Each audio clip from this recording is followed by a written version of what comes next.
jeez. Oh, God. I already destroyed something. Oh, no. Hold on, everybody. Yet another mishap. Of course. Let's hope I didn't break anything.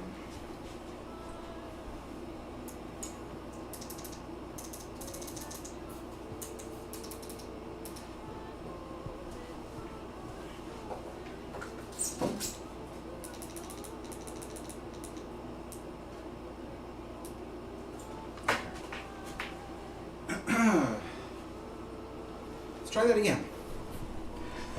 Hello, everybody. Like I said, when I set up these live streams, there's like cables everywhere. Cables for the camera, cables for the lights, for the microphone, for everything. So, and there's nowhere to put all these cables, so I end up stepping on them. Okay, let me go to my channel.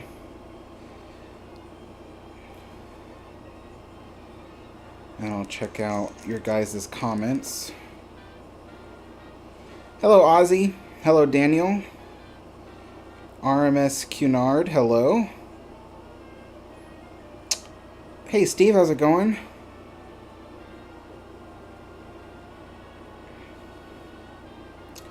Hello, everybody.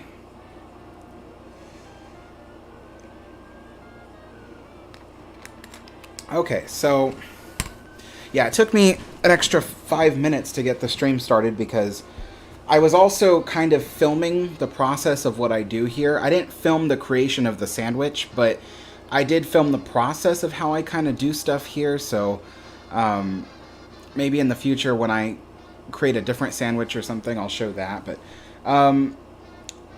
But yeah, so filming, you know what, I realized I really hate the process of filming what I'm doing because the cameras get in the way.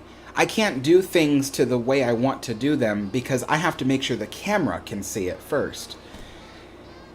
I hate it. I hate it so much. So yeah. But hello, everybody. Yeah, there is a voice delay, and that is not an accident. There's a separate microphone that is not connected to the camera. So the camera sees me talking, and then the microphone catches up, or maybe it's the opposite. But either way, I can't fix it. So I've tried using the microphone that comes with the camera. It does not sound good from that distance. The camera's a good 6 feet away from me. It just doesn't sound good. You can't hear me over the air conditioning or over the kettle or anything like that. So I have to use a separate microphone.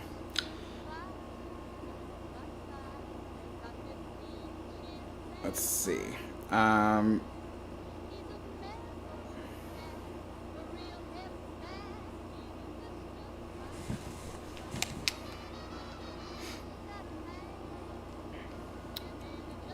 just waiting for the water to heat up now.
So Sheridan, please be careful what you say, because this is a family, you know, friendly channel. So I'm really trying to prevent any kind of, like, you know, inappropriate speech and stuff like that.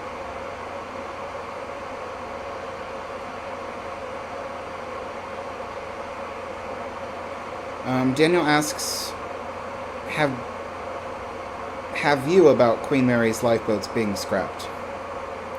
I think have you heard? So yeah, they were scrapped a long time ago.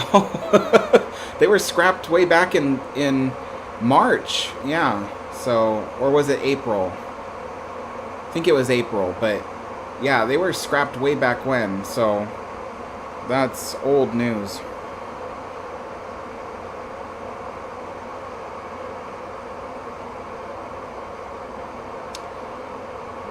RMS Cunard. I wouldn't worry about B340. It's not a real thing.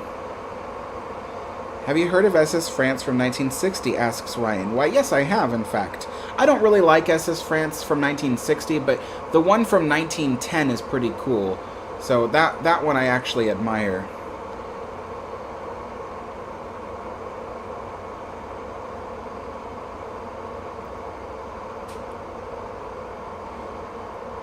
Do you know how they got the Queen Mary docked in Long Beach? What was the journey like? Yeah, I mean, I'm guessing you're asking about the voyage from England to Long Beach, and not just, like, literally the process of docking the ship. But if that's what you mean, it's a really long story, and it's worthy of a video, so I don't want to, like, spend, like, half an hour describing it. But essentially, they sailed the ship from England to Long Beach by going around Cape Horn, because the ship at the time was too big to fit through the Panama Canal. So to do that voyage, they had to go down from Southampton to Lisbon, and then from there they continued further south. I forgot what their last mainland stop was. It's not on the top of my head. And then they had to do a mid-Atlantic crossing, essentially, which is a really long voyage. And the ship wasn't designed to do such a long voyage without refueling. So, so they had to only run 2 of the engines. So the ship was running at a very somewhat slow speed in order to save on fuel, and it had to get across the Atlantic to South America. And then it had a few stops in South America, one in Brazil, and then it went around the Cape, and then went to a stop in Chile, and then came up the Pacific, and then eventually it got to Long Beach. Yeah, so that's kind of how it happened. I'm hoping that's what you mean by your question, but okay, so there was already hot tap water in the teacup and teapot, so now I have to pour out half of it, because we're gonna do the process of preheating for those who are new to the channel. This is real bone china, so you don't want to shock it with straight up boiling water, or else it'll crack. So there's still half hot tap water inside the vessels. I just top it off with boiling water. There we go. And I usually let them sit for a minute or two just to fully heat up.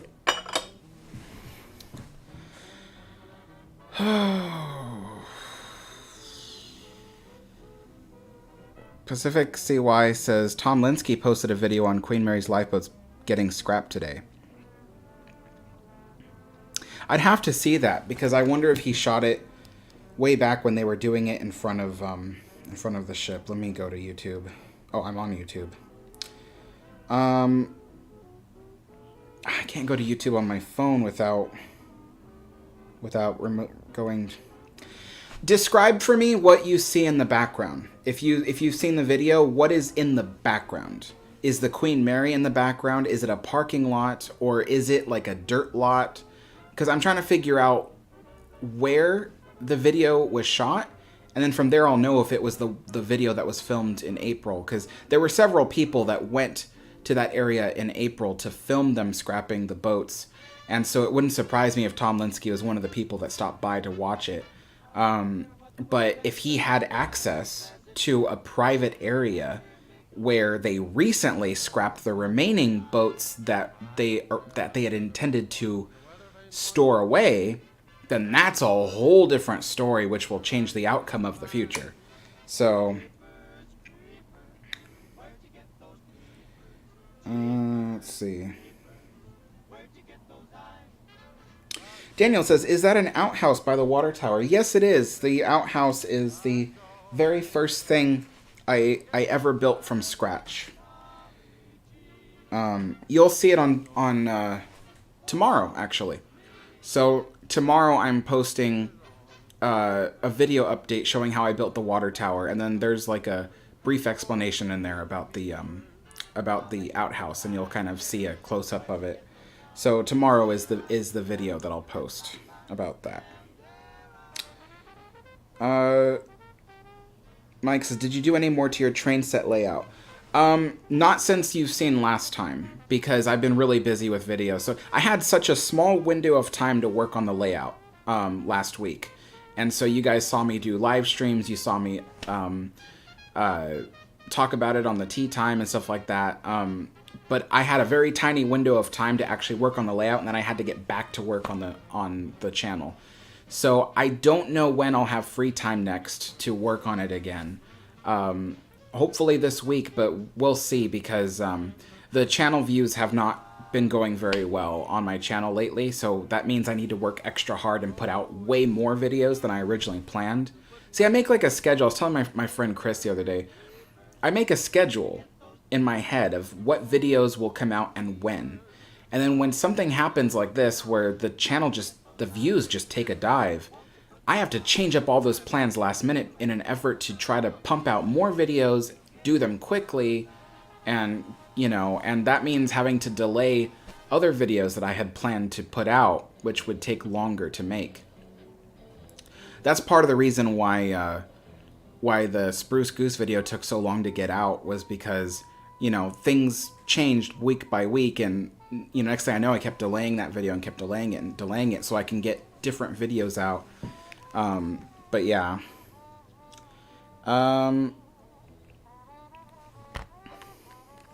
Gosh, the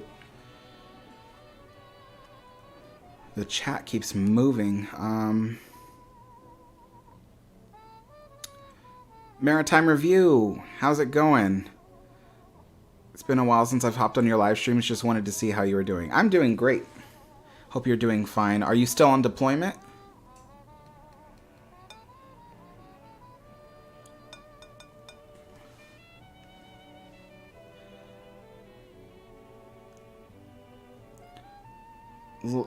Liners of the Past says, there was a cable ferry service from 1843 to 1974. The first ferry was hand-pulled and made in 1843. In 1931, it sunk on its last run because the ferry was so rotten. Where was it?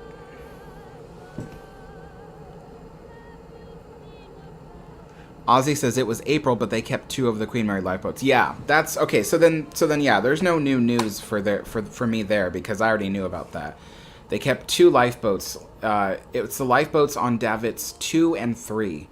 So, so the number 2 is an accident lifeboat. It's only 30 feet long and 9 feet wide. And then the second lifeboat is lifeboat number 3, which is 36 feet long, 12 feet wide, the full-size lifeboat. So they kept 1 of each type, so that way, yeah.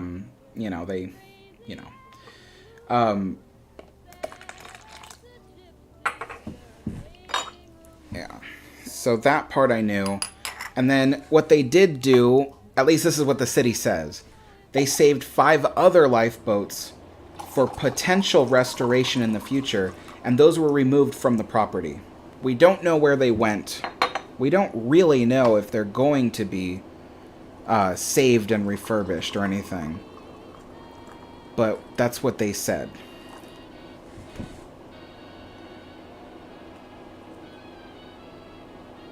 So technically there are 5 Queen Mary lifeboats that are no longer on the property but still exist. And the rest were destroyed. There were several people that got video footage of them destroying them. Okay, so 5 minutes on that.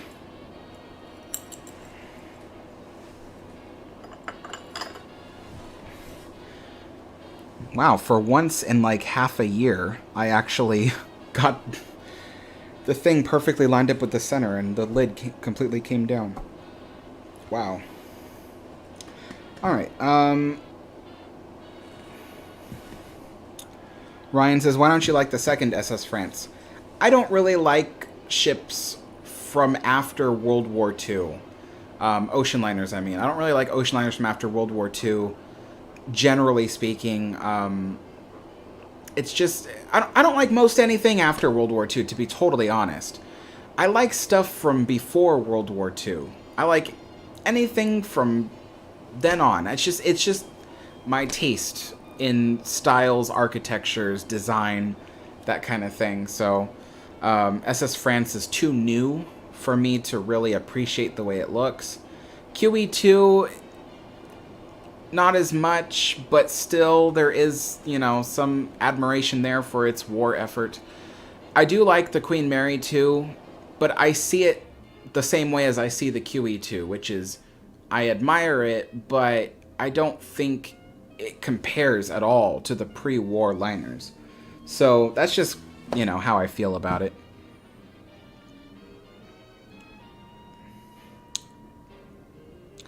RMS Cunard says, why have so many people died on Queen Mary? Well, I mean, it did serve during World War II. There were many mishaps and accidents that happened aboard the ship that, you know, that resulted in death. But, I mean, aside from that, there wasn't really out of the ordinary deaths outside of the war. You know, every ship has deaths.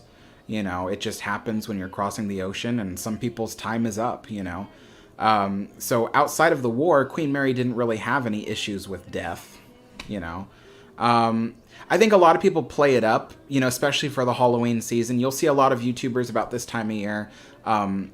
They'll start talking about the Queen Mary and talking about the hauntings and the death, and they'll really play up the death, like as if the ship is like the Grim Reaper, you know, collecting souls. It's kind of silly. So I don't know if that's what you're inferring, but just in case you are, that's just so you know, like, outside of the war, there really wasn't any, like, out of the ordinary deaths aboard the Queen Mary.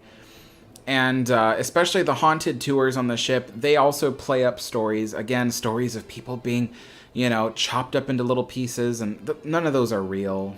None of those are real. It's all fake. So, yeah.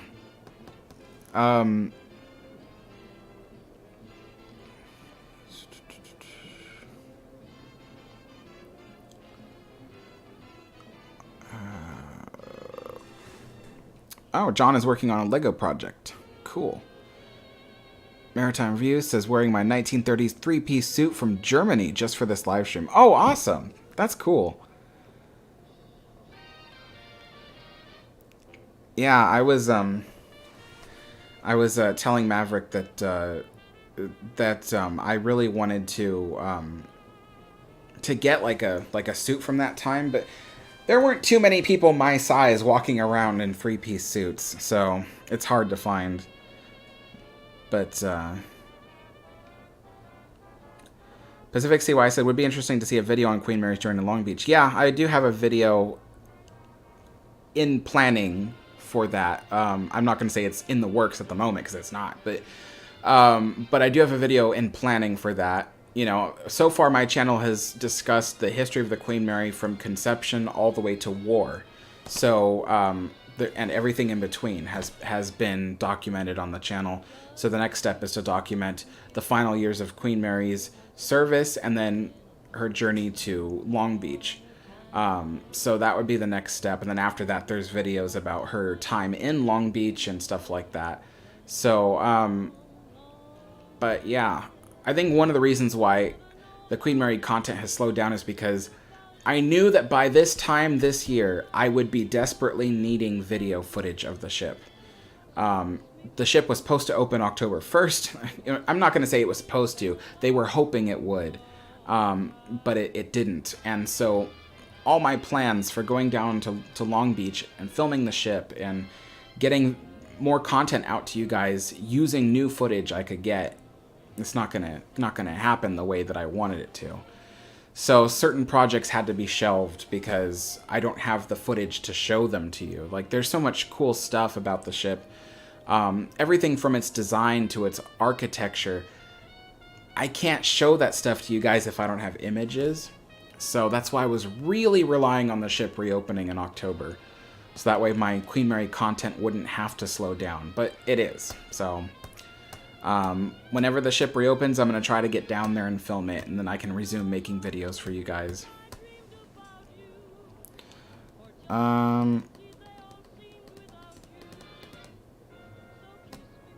Wow.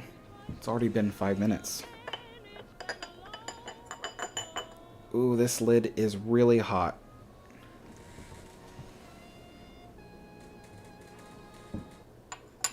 Ooh.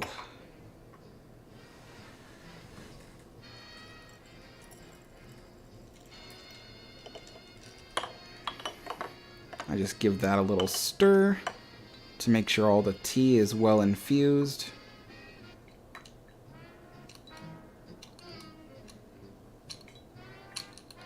Okay. Now I just move this over here where it's out of the way.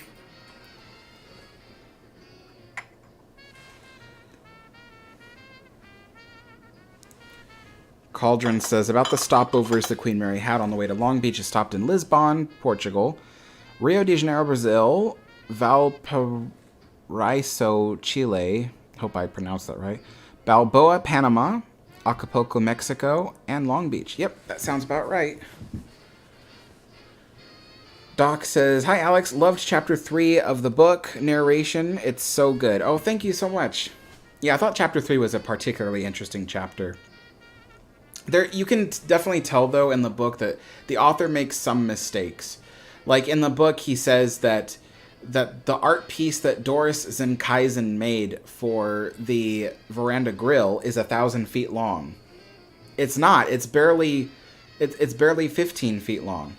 So, I don't know why he put that in the book. And I was, like, staring at that line for a while, and so he just says, like, the author just says weird things sometimes, you know.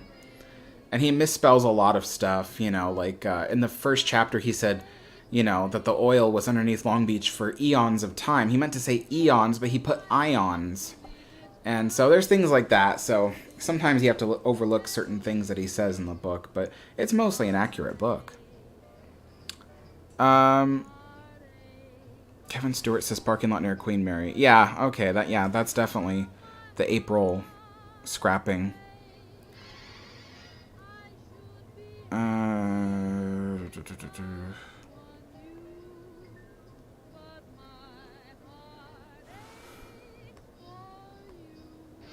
Hello, Willem.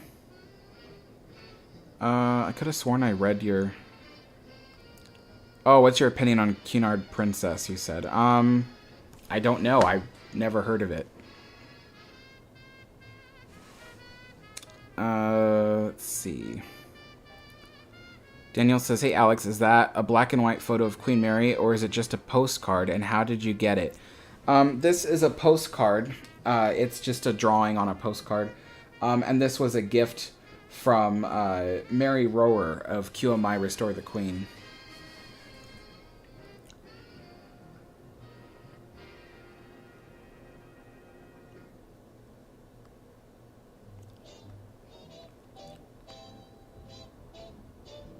Hey, Sarah. I've been wondering where you've been. Oh, my gosh. Yeah, I was thinking the other day, I'm like, geez, it's been a long time since I've seen Sarah comment. Okay, time to prepare the cup of tea.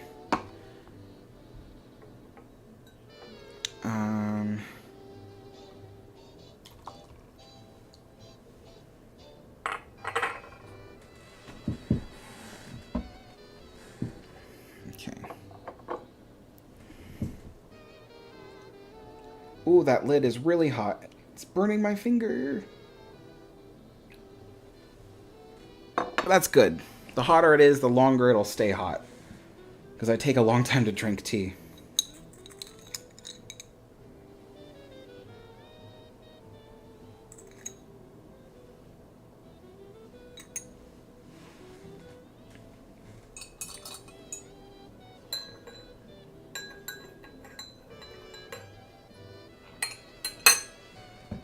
All right.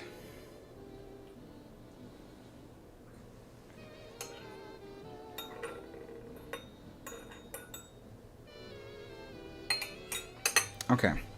So Sheridan says, what's on today's menu? Today's menu is an egg salad sandwich.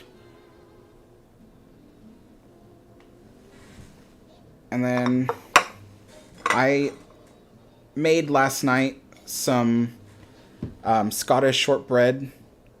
So I know it's been missing from my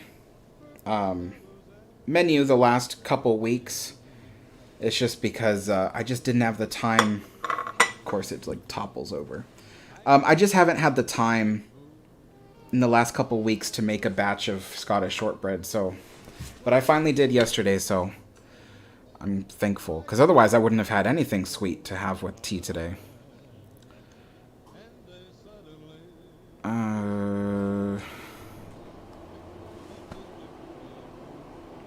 Jimmy Lance says, what do you think Hope will be added to the upcoming Titanic Honor and Glory update? Well, I do know that a lot of the forward crew areas will be there. I know that the engine room will be there. I know that some or one of the boiler rooms has been an expanded experience, so you should be able to get to the other side of the boilers, and then you should at least be able to see down this corridor that goes through most of the boiler rooms.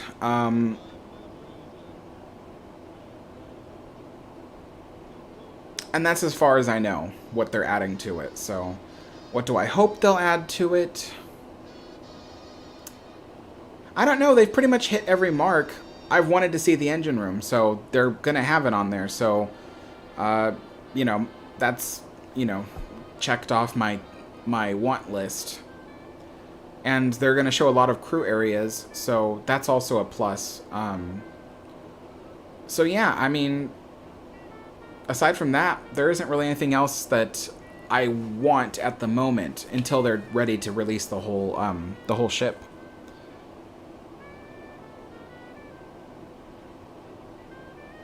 Liners the passes, can I email you some information and photos via email? I don't really want to put my location on the live stream.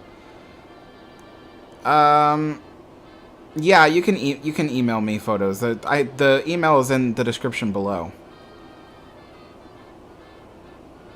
Kobe says, could you make a video on SS Eastland? Maybe. I don't really do requests because it might take me a year to get to them. So I just kind of do whatever drops in my lap at the moment, and it seems like it's a good idea at the time.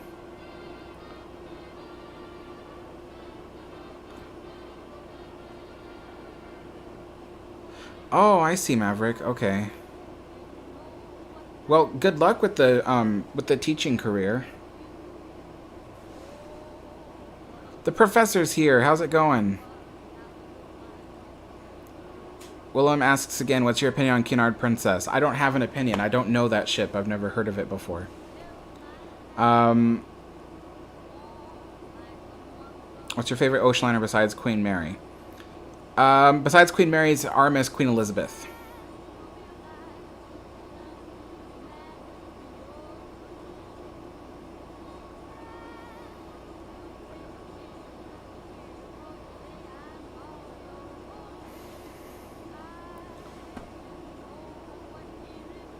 Ryan says that he likes ocean liners in general, no matter where from. Interesting. See, I like to... See, it's funny because some people have thought that I'm weird for only liking certain ocean liners. But to me, that's no weirder than, like, a car enthusiast preferring, like, you know, a 67 Mustang over, like, a Toyota Prius, you know? They have preferences. And, you know, when it comes to ocean liners, I do too. So I'd be interested to know, Ryan, do you have preferences, or is literally every single ocean liner just as interesting to you as the last?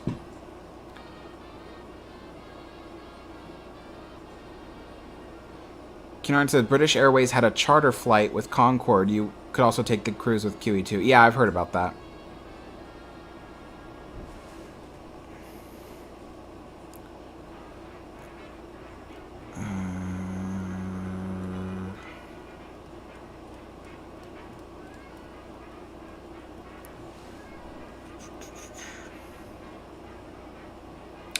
Pacific says, do you regularly drink tea or just on streams? I do regularly drink tea. So just about every single day at 4 p.m., which is, this time, I have a cup of tea. And it's usually become my break time.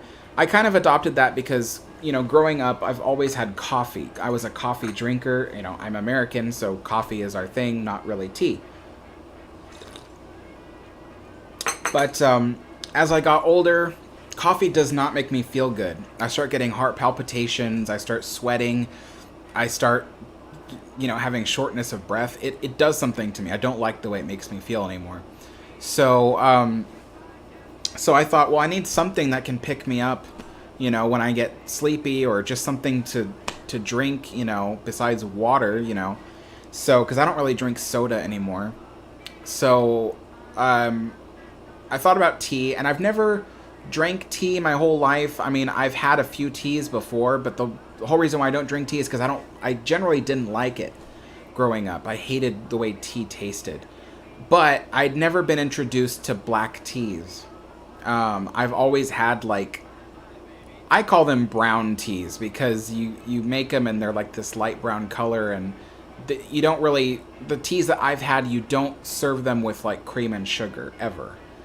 And so I never really liked them. And then I think the closest tea I've ever liked was green tea. But even then, I didn't drink it very often. So, but when I was looking to replace coffee in my diet, I looked at black teas, and I thought, I'll give it a try. So I bought, because I already had this whole tea set, and I thought, well, it'd be kind of cool to put it to use and put it on my channel, since my channel discusses ocean liners and stuff. So, so I bought, a pack of, 3 different teas. It was, English breakfast, Irish breakfast, and Earl Grey. And I ended up liking the Earl Grey a lot. A lot. The English breakfast was, next up. I liked the English breakfast. The Irish breakfast was okay, but a very different flavor, for sure. I wasn't sure that I liked it as much as the others. I didn't hate it, but I didn't like it as much as the others. So that's how I kind of got into tea. And because in the UK, tea is often seen as a thing you do, it's an event out of the day.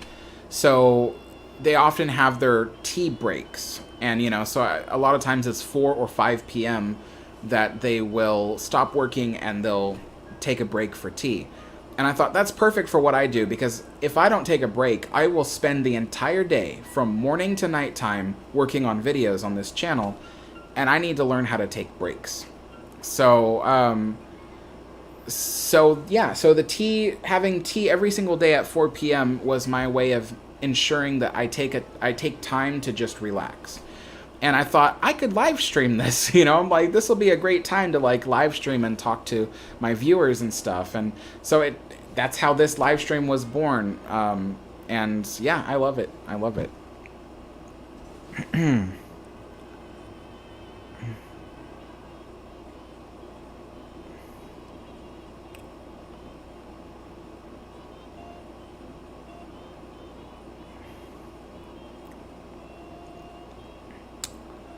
Sarah says, yeah, tax deadlines were September 15th and now October 15th. Been busy. But heading to Disneyland right afterwards, the 21st through the 27th. Oh, awesome. I hope you have a good time.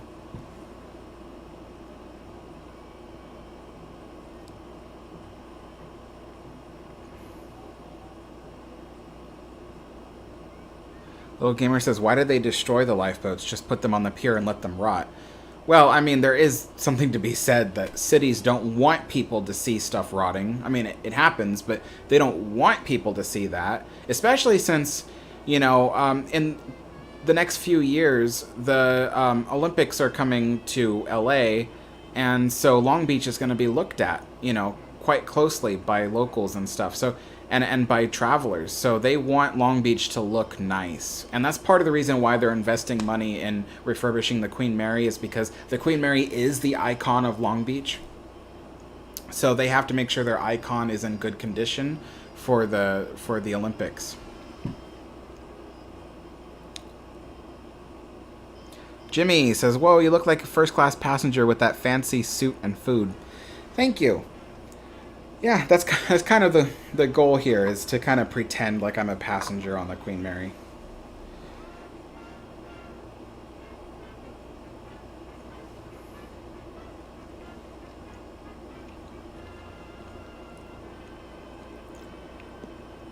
Hey, C-Quad. Yeah, good luck on that.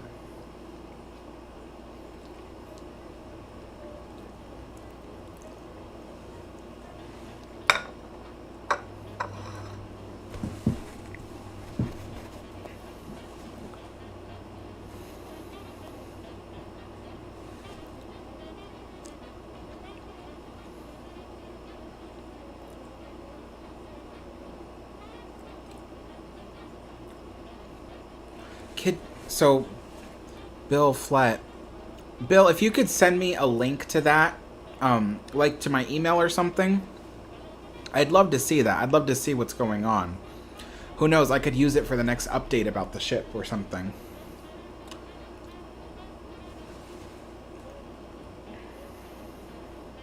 Sheridan saw a Queen Mary cookbook on eBay from the 50s. Interesting.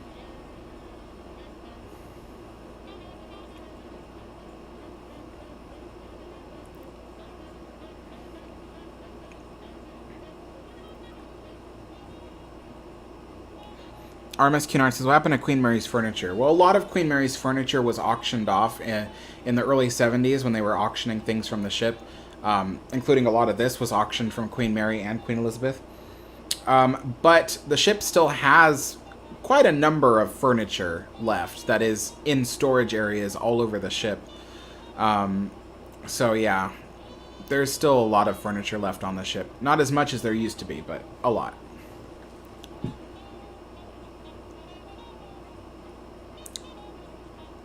Jimmy says, "Don't you wish there can be a Queen Mary VR where you can explore the fully modeled ship?" Absolutely.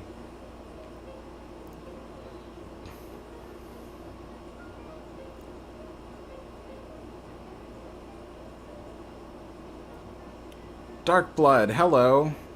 From Sheffield, England. Hello. Hello, QE2 fan.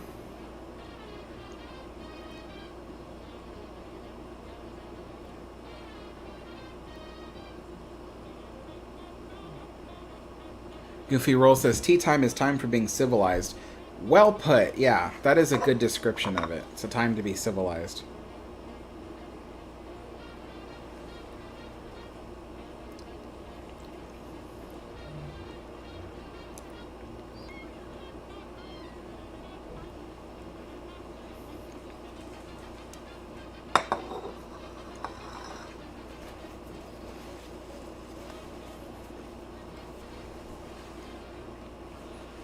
Alright, finally caught up with all the comments, my gosh. QE2 fan says, "Do you think it's sad that ocean liner model kits that are easy to find are Titanic and Queen Mary too?" I do think it's sad, yeah. There are no easy to find Queen Mary model kits, and when you do find them, like the newest ones are from the 1980s. And it's sad because the ability to build model kits has improved since then. So now we have really accurate, very tiny models that we can, that all these model companies produce. But nobody produces one for Queen Mary. And Queen Mary is one of the few ocean liners that is still around. It's not hard to make a model kit for these companies. Imagine how much work they have to do when they need to create a Titanic model kit. All the research they have to do because the ship is no longer up here, But Queen Mary is. It's easy to go there, take measurements, look at things, reference stuff. And yet people don't. What is up? Like, I wish I could speak to like people from these model companies, but like, how come you haven't made a Queen Mary model since the 1980s?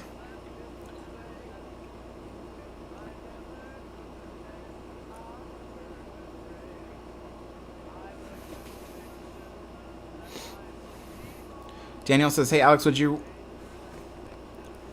you rather witness Queen Mary being launched or travel on her maiden voyage?" Travel on her maiden voyage. The launching's cool, but once it's done launching, it's done launching. So I'd rather be on the maiden voyage.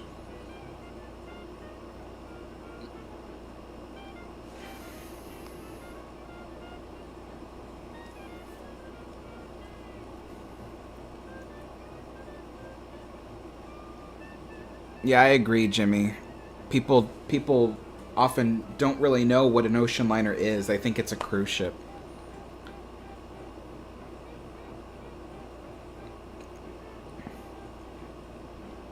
Sheridan says, "What about the UK company Airfix for models?" I've heard of Airfix, but I believe that they don't make model kits. I believe that they make fully fleshed out models. Is that right? Because if I'm remembering correctly, I remember like models that were like $2,000, like museum quality, and I don't have that kind of money.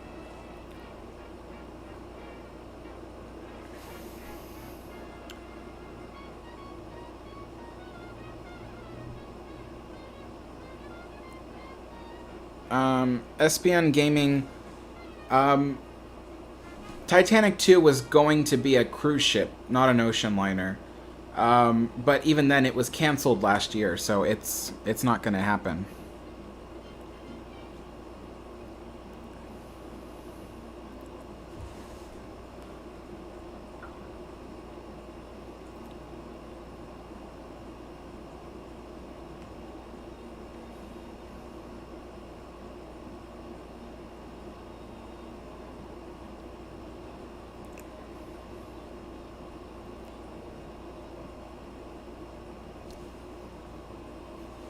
Airfix makes plastic kits. They are famous for that here in the UK. Really? Do they have a Queen Mary?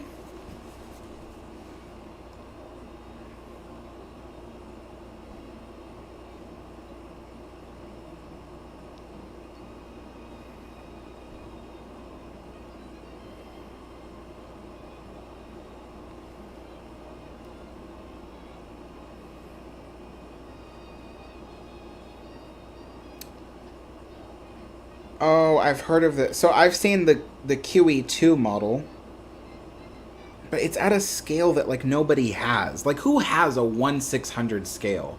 Like, nobody has that. Like, you know, 1/350th is the most common like scale for ship model collectors.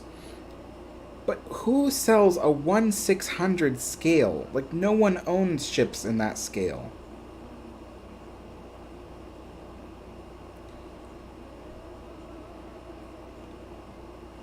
So they have a Queen Elizabeth one, but they don't have a Queen Mary one. Weird.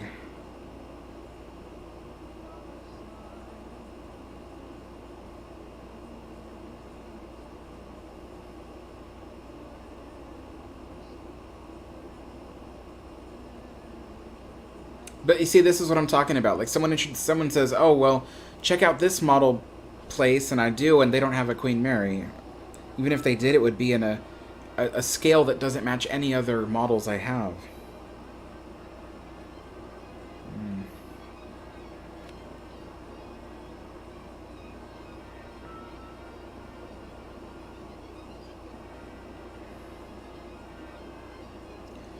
Okay, back to the live stream.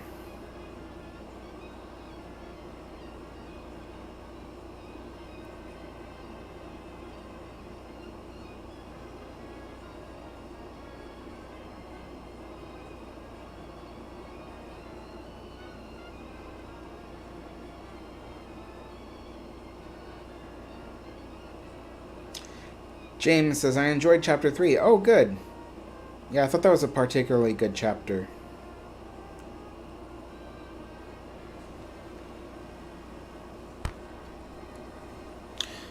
RMS Cunard. Yeah, Yeah, the dock that Queen Mary used to dock at still exists. They have a different building on it, but yeah, it still exists.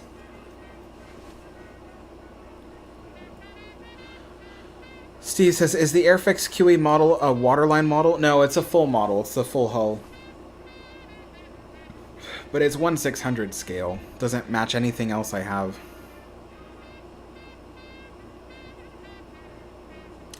QE2 fan says Revell made a Queen Mary. Yeah, that's the one I was talking about, the one from the 80s. The Revell one, Revell made two. They made one from 1976 and another one from like 1986, like literally 10 years later. The 1986 one is a step above the one from 76, but only just barely. And the 86 one doesn't look very accurate at all. Like, as a true ocean liner fan, I look at that model and you barely recognize that it's Queen Mary at all. It doesn't look that close to it. That's why I don't want the Revell model, because it's so bad. I know some people that have done what's called kit bashing, which is where you take the kit and you alter it yourself to make it look how you want it. But I don't have the skills to kit bash something that tiny. So, yeah, that's why I didn't buy the Revell model.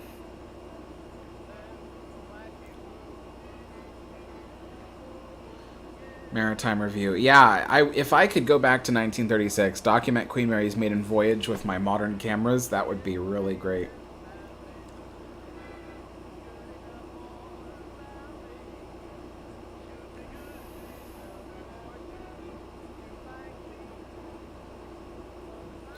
Goofy Roll says, I'd build a 1-to-1 scale Queen Mary, but my balcony is not big enough.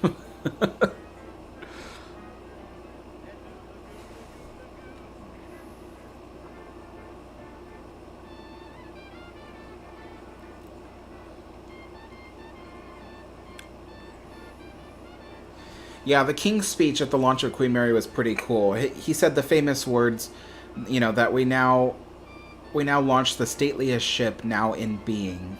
I thought that was pretty cool.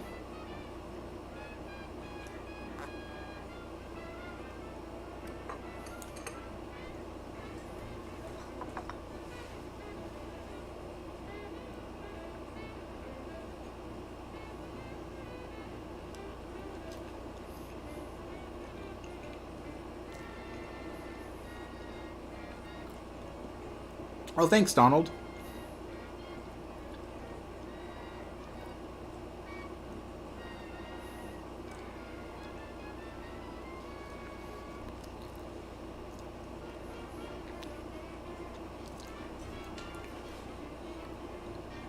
Jimmy Lance says, do you watch any other YouTubers for inspiration? For inspiration, no. Because they do something quite different than what I do. But I do watch them on occasion. If there's like a ship that I think is particularly interesting, I'll watch the video.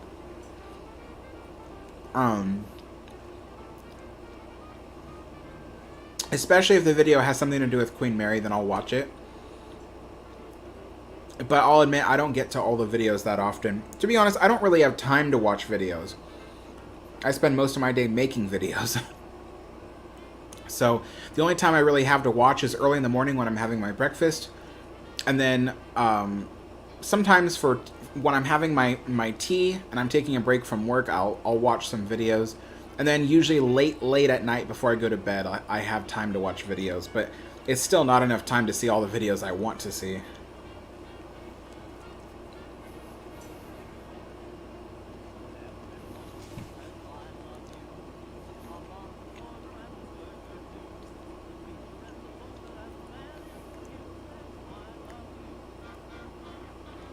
Yeah, Daniel, I saw your comment, but I just didn't have anything to add to it.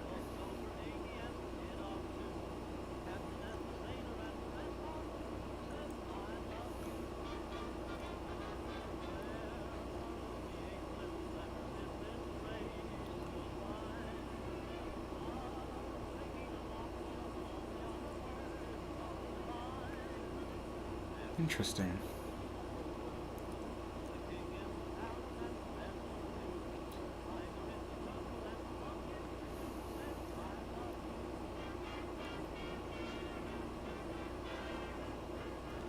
Dave says, "Hi Alex, always look forward to seeing your channel and learning more about the Queen Mary. Thanks for sharing this with us from Wickenburg, Arizona." Oh, you're welcome.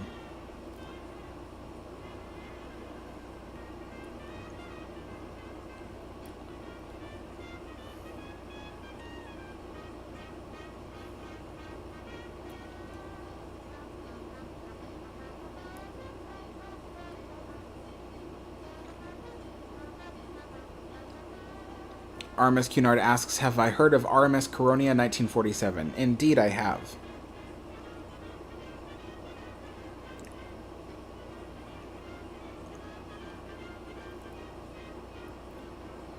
Russell Cooper says, "What function does the stern and bow masts have on the Queen Mary?"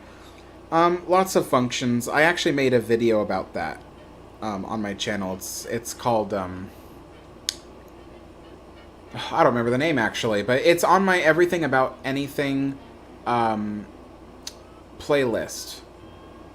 And it's like all about ocean liner masts or something.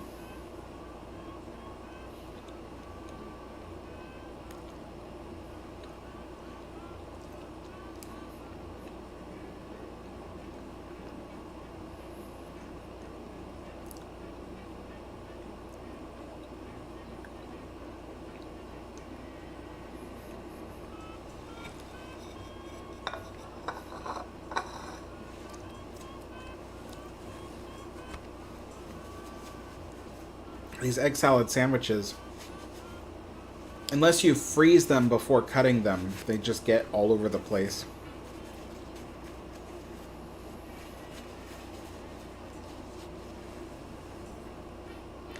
Chris says the house that I live in is about 95 years old. Wow.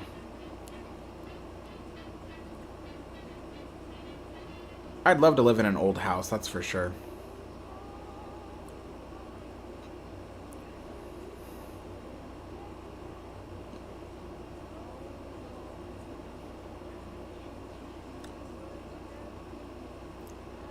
Oh, Maritime Review. Yeah, I do love Jack Hilton and his orchestra.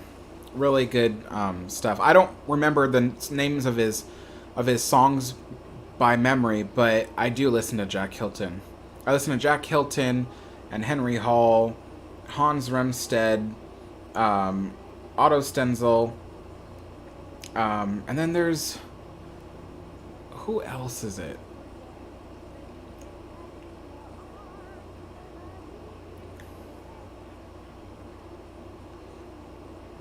I don't remember them all. I listened to quite a few.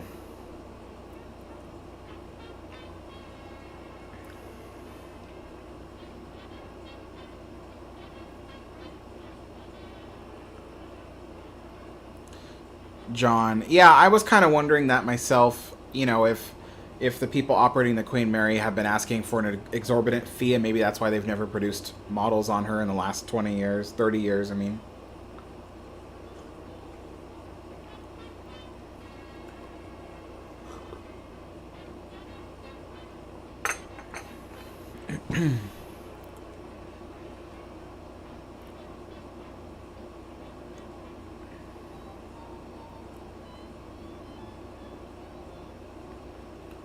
QE2 fan says, "Would you like to see a Lusitania film that had the effects of James Cameron Titanic film?" That'd be interesting, yeah.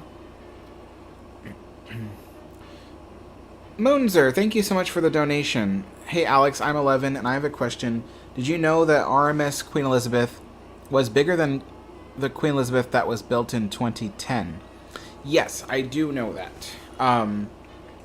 In terms of length and width, but I don't know about tonnage. Gross tonnage, that I'm not certain of. I could look it up real quick, but I'm a bit too lazy to look it up. But yeah. RMS Queen Elizabeth was quite a huge ship. She was the largest ocean liner in the world for decades and decades. I think the only ship that surpassed the Queen Elizabeth in size was a cruise ship in 1994. Sometime like that.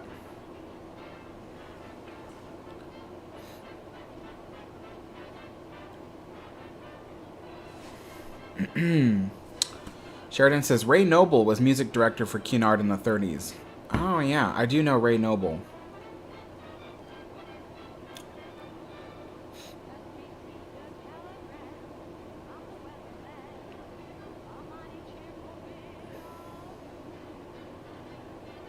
Liners of the Past says, the abandoned house I found looks like it was quite grand in its day and also had a boat shed. Wow. RMS Cunard says, we're... Oh, what happened? The whole thing just went... Blah, blah, blah. Now I can't see. We're... Oh, I see. Okay, so RMS Cunard says, were waiters on the Queen Mary required to learn multiple languages? No. No, they weren't. As far as I know, there aren't very many jobs out there that require people to learn multiple languages, because learning a language is like something that takes years. So it's not like something you just pick up over the weekend and come back knowing Italian, you know, like, so no, Cunard didn't require waiters to learn multiple languages.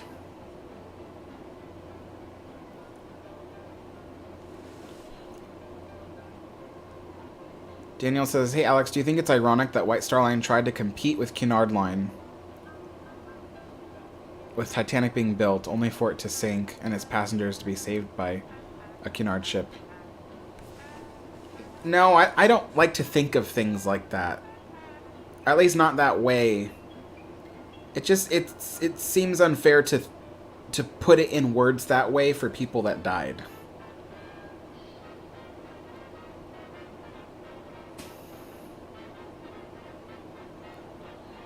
Russell Cooper says, egg sandwich, yuck. I would not eat something that comes out of a chicken's backside. Alright. To each his own.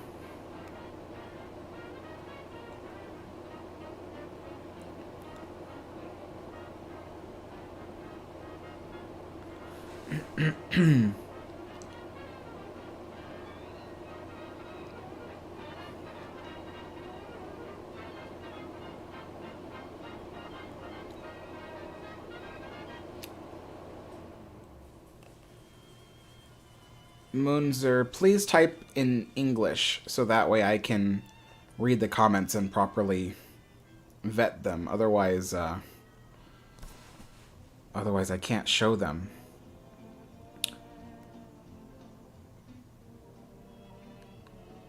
Donald says, any possibility of expanding into William Miller's books on ocean liners? Your sensibility combined with great picks would be very enjoyable. I'd have to look up who he is and what he does. I haven't heard of William Miller's books.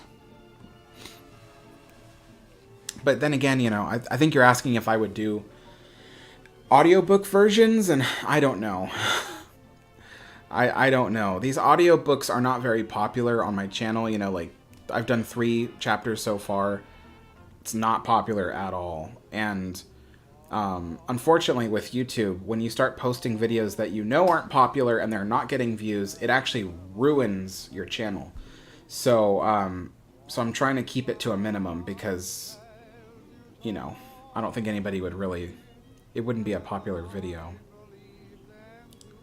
But I'm doing it for this book because this book is so rare. This RMS Queen Mary, Queen of the Queens, it's such a rare book. That's why I'm doing it as an audiobook. Not for fun. Not at all. It's not fun recording it. Especially since his typing and his words are worded so weird. The sentences are structured so strange. I've never seen an author structure sentences like this before. You almost forget what the sentence is about when you're halfway through it. You're like, what is this about? Like, yeah. But I do it because it's a really rare book and most people won't be able to buy it. So, and they don't reprint it anymore. They've never reprinted the book. They've only done a single printing. So I figured, I'm like, well, I don't want this book to fall into obscurity because it's a really good book. So that's why I did it. But, yeah. Ryan. Yeah, SS France was longer, but usually when you measure the size of an ocean liner, you don't measure the length or the width. You measure the gross tonnage. So if I remember correctly, QE was a slightly bigger gross tonnage than the SS France.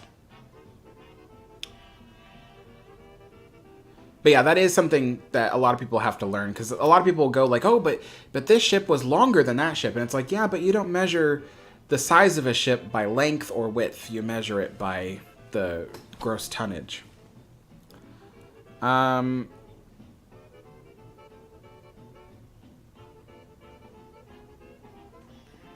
Blue Ribbon says MS Queen Elizabeth is 90,901 gross tons. Okay, so then,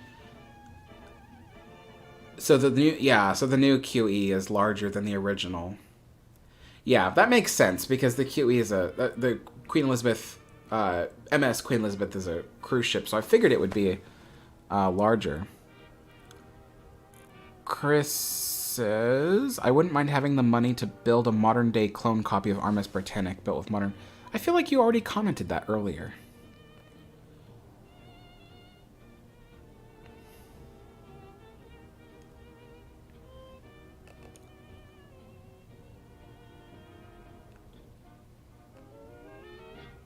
Moonzer, thank you so much for the donation.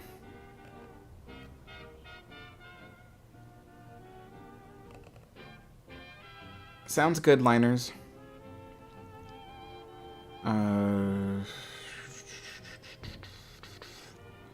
Daniel says, I don't like it when something autocorrects your sentence, because then it makes your comment look weird and it's embarrassing. Yeah, I know what you mean. Maritime Review says, wish Long Beach had the budget to build a replica of the pier in New York or Southampton right next to Queen Mary in Long Beach. Would add to the experience. I think a replica of the Southampton one, the old Southampton terminal, that would be cool, because that one was an Art Deco terminal and it looked really neat. Technically, the one in New York was an Art Deco terminal too, but the rest of the building was very industrial looking. It didn't look pretty at all. So if there was going to be a building that was literally parked right next to the Queen Mary, I would want it to be a large, like, Art Deco building.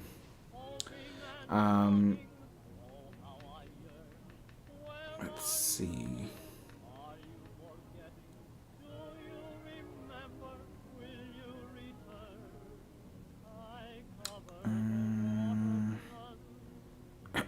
Typher says, the dead weight being the actual weight. No, oh, we were talking to somebody else.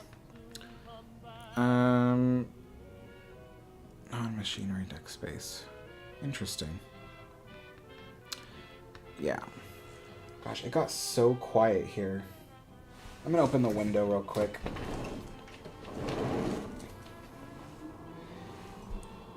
If the air conditioning goes off and the windows close and it's super silent in here, then I will get a copyright strike for the music that's playing in the background right now. So I have to have background music or background sounds happening in order for me not to get copyright. It's so weird.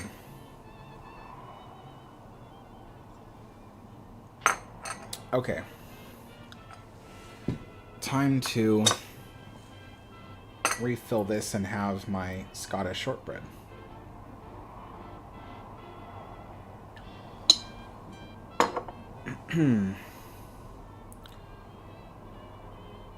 Daniel says, did Queen Mary ever go to either Spain or France? She went to France. She always... So, at every voyage, she stopped at Cherbourg. But that was a lot of British ships. A lot of British ships, they always did the same run. It was Southampton to Cherbourg to New York to Cherbourg to Southampton. And so even... well, actually, the Queen Mary 2 doesn't go to Cherbourg anymore, but she does go to Southampton, straight to Southampton. Anyway, the point is that yes, the Queen Mary did stop at Cherbourg, France, every single voyage that she did.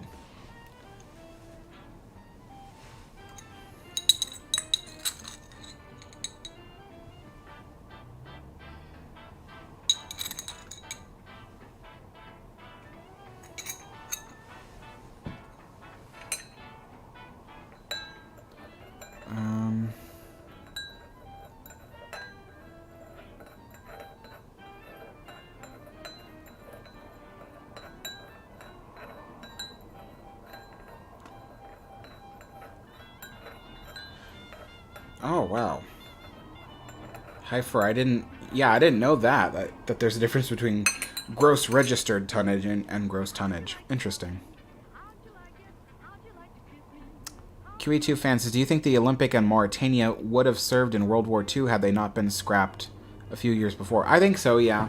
If they hadn't been scrapped, then yeah, I think they would have served in World War II, because they were in desperate need of ships as troop ships.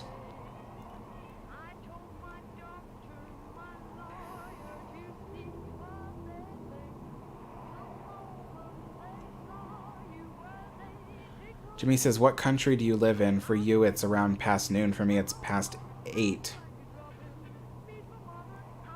Well, how do you know it's past noon for me if you don't know what country I live in? I'm curious. How's the weather in Portland? The weather in Virginia is just starting to cool down. Weather in Portland isn't too bad. It was kind of a warm day today. We're kind of having weird weather because every once in a while it goes from being cold to a warm day like today. Today was 86 degrees Fahrenheit. That's not hot, but it is warm. And, yeah, it's been kind of, you know. So I'm looking forward to the really cold, rainy weather. Every year we have that. I love it. It's great. So I'm just waiting for that because I love to get, like, dressed up and stuff when I leave the house. I love to have, like, a coat and everything, and I can't do that in warm weather. But what is really cool, though, is we're starting to see fall come in. So a lot of the trees are just starting to turn orange and red and yellow and stuff. It's really cool.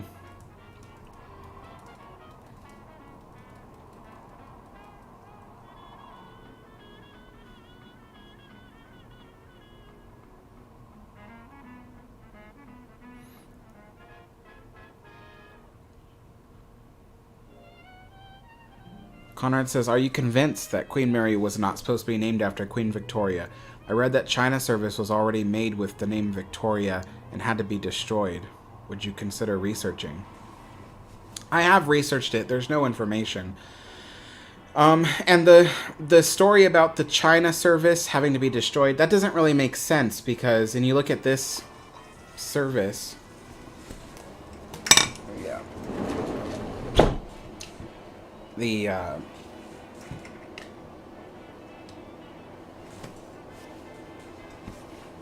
air conditioner started up again. Anyway, it doesn't make sense because when you look at the service for Queen Mary and Queen Elizabeth, there's no name of the ship. And the reason why is because they didn't make China for a specific ship. They made it for all the ships. So, so there wouldn't have been a Queen Victoria on any of the Chinaware. So, the story that is told in Chapter 3 of RMS Queen Mary, Queen of the Queens, is the accurate story. The accurate story is that there was no plan to name the ship Queen Victoria. It was always going to be Queen Mary. But also the reason why, too, is that... boy, my nose is kind of greasy. There we go. My nose was, like, shiny in the light. Anyway... But, yeah, so, because Queen Mary was the queen at the time, you know, not the monarch, but, you know, the monarch's consort. She was the one that was just, what am I trying to say? They wanted the ship to represent the new age. You don't represent a new age by naming it something from an old age. So they had to name it Queen Mary because they wanted to go with a queen's name, and Mary was the queen at the time. So, Queen had a fairly deep draft, so why was it... You know, it is so warm in here. I don't know why the air conditioner's turning off. Hold on. I need to turn the air conditioner back on.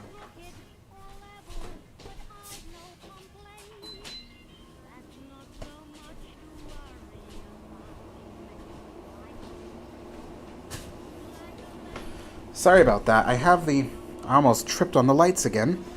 I had the air conditioner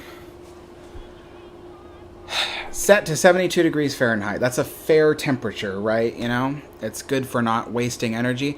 But it is so warm in here. I can look at my thermostat right now. It is 78 degrees in my apartment.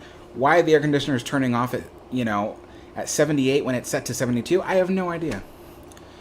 So I lowered the temperature down to 70, and it might stay on now. So,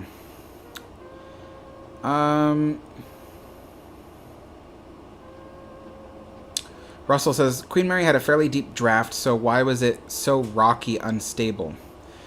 Well, I mentioned it in another one of my videos called The Rolling Mary. The reason, and this isn't the entire reason, but this is a good chunk of it. A good chunk of it was that, was that they originally designed the RMS Queen Mary to have a total of 27 double-ended Scotch boilers, 3 of which would not be for propulsion, but rather for the various appliances and services the ship needed. But the other 24 would be for propulsion.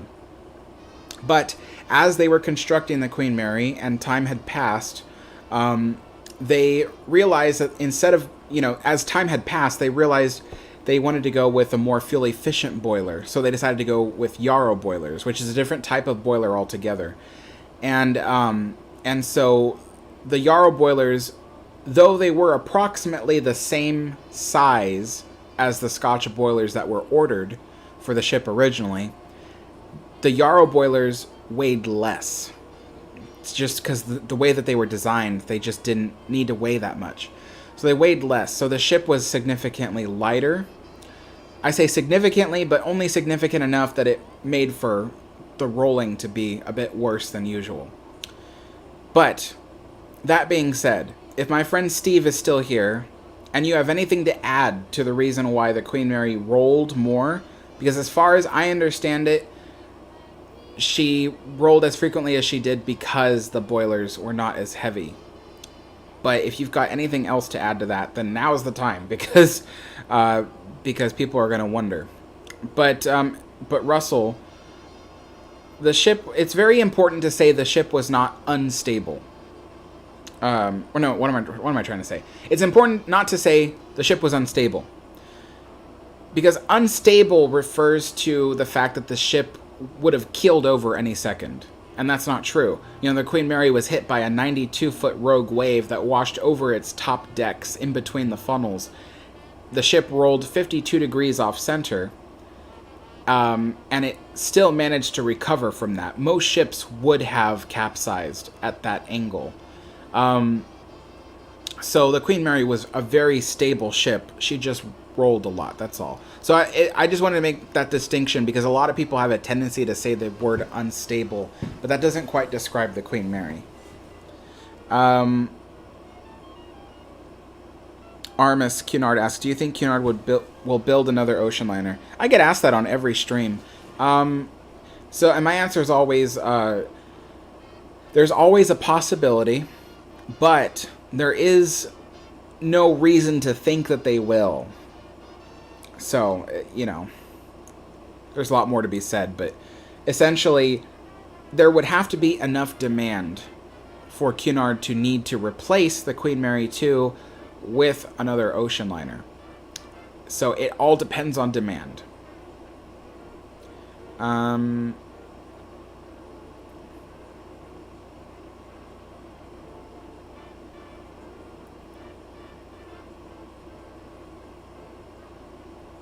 Daniel Ramirez says, why does Queen Mary have 2 steering wheels? So up on the bridge, they have 2 identical hydraulic helms, and the reason why is for safety reasons, for redundancy. If one breaks, you need the other one to be working. Technically, the Queen Mary had 4. She technically had 4. So there were 2 on the bridge, 1 on the docking bridge, and 1 in the steering room.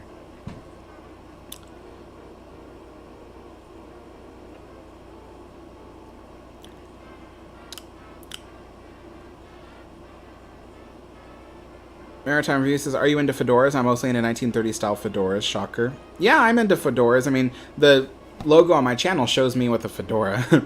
But yeah, and that's based off of the real fedora I have. So I'll just show you.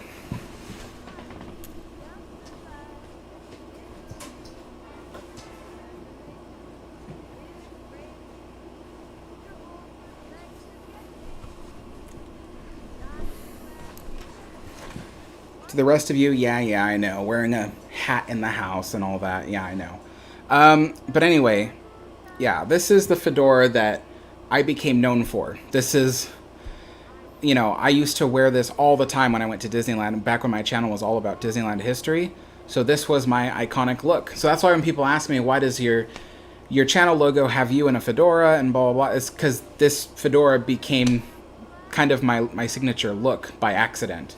I used to wear this fedora because I love fedoras, and so I used to wear the fedora when I went to Disneyland to block the sun from hitting my face because I'm so fair-skinned that when the sun hits me, I burn. So I'd wear the fedora every day, and that kind of became my look for a while. So this is the second fedora of this kind. The first one looked exactly like this when I bought it.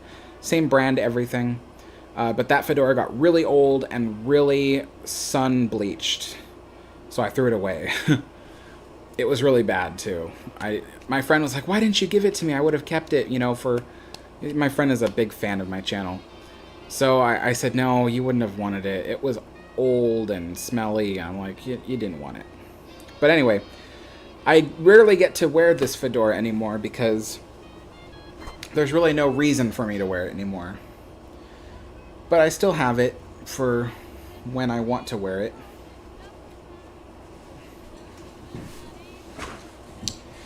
Alright. That's the other cool thing about fedoras, is you can kind of throw them like a frisbee.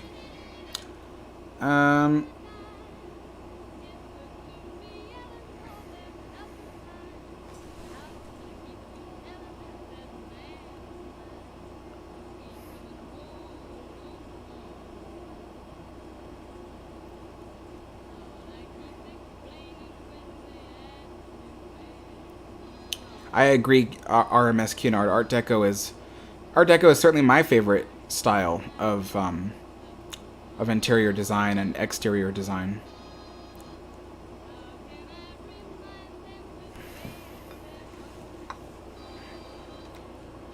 Daniel says, "Hey Alex, how did the builders of ocean liners know how much coal they would need for the ships?" Math. Literally math. So they knew what the boilers consumed, depending on how much steam they needed to produce, depending on how much speed they were, you know, producing, how much power they needed. You know, it was all math. It was all, they could calculate it and all that. So I don't know what formula they used. Frankly, I'm not really interested because I hate math. So yeah, but it was math for certain.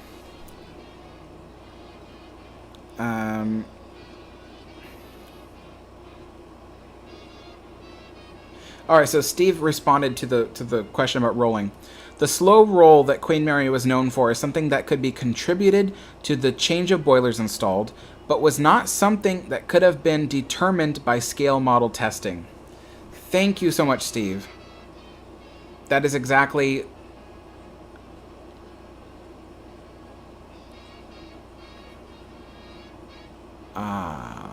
yeah, that is exactly what I was looking for. Sorry, I was reading comments.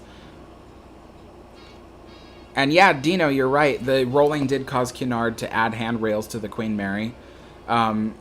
She had only handrails along stairs and things like that, but down hallways she didn't have any handrails or anything. So they ended up adding lots and lots of handrails all over the ship. But yeah, yeah, thank you, Steve, for that response. Yeah, the slow roll that Queen Mary was known for is contributed to the change of boilers installed. So yeah.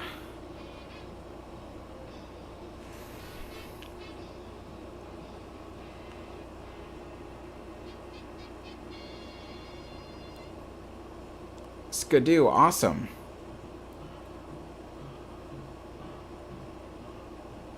RMS Cunard says, what got you into trains? That's a good question.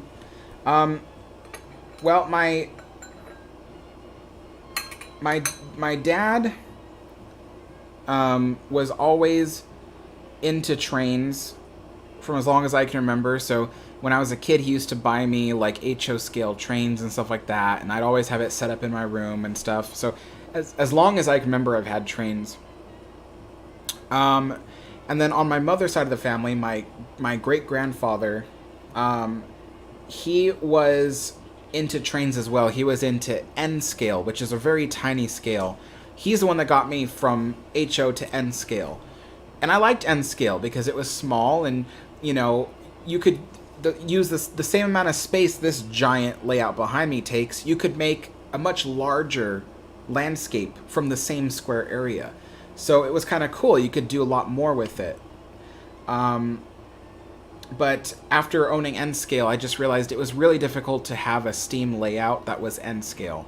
Steam layouts, the way I want to have them, the best way is ON30. So, but yeah, I've been into trains ever since I was a tiny little kid. I've always loved trains.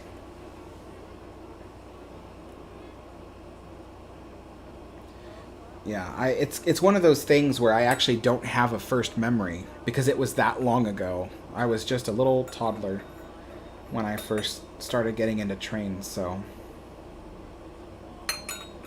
Alright, shortbread time.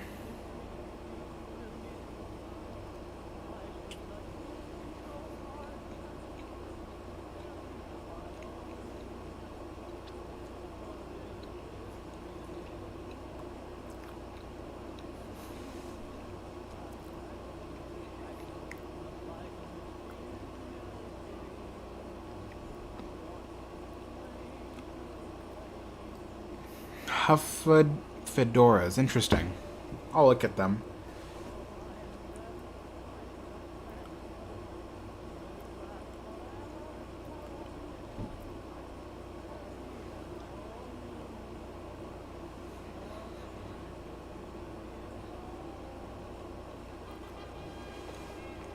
Russell Cooper says, does it matter how many propellers a ship has? Yeah. If you need to achieve a certain speed, a certain power, you know, you'll need a certain amount of engines, a certain amount of propellers to do that. It's different for every ship. Every ship will have to have its own calculation to determine how many propellers it needs, how big the propellers need to be for what they want it to accomplish. So yeah, the quantity of propellers does matter. But that's not to say that without the propellers it needs, it will stay put. That's not necessarily true either, because, like I said, Queen Mary got from, when she was going from Southampton to Long Beach, there was a point where she needed to cross from the east side of the Atlantic to the west side, and it was going to be a very long voyage. They didn't have anywhere to stop for fuel. So to save on fuel, they only ran 2 of her 4 propellers, or if you want to put it this way, 2 of her 4 engines. So to save on that particular crossing, they only ran 2. And so she made it across a bit slower than usual. You know, those extra 2 propellers could have gotten her across really fast, but then she would have used up all that fuel a lot sooner. So, so yeah, you know, the amount of propellers only matters if you're trying to achieve a specific speed and power. So, yeah. But otherwise, you know, there's been some ocean liners that had 2 or 3 propellers, and maybe, you know, 1 or 2 of those would be out of service, and they'd only have 1 propeller left to get them to port. That's happened. And it still can. It kind of, they, you know, in the community we call it limping to port, because, you know, the ship is pretty much crippled except for 1 propeller, you know. But yeah, so it is possible to sail a ship with just 1 propeller, but it wouldn't be very fast, that's for sure.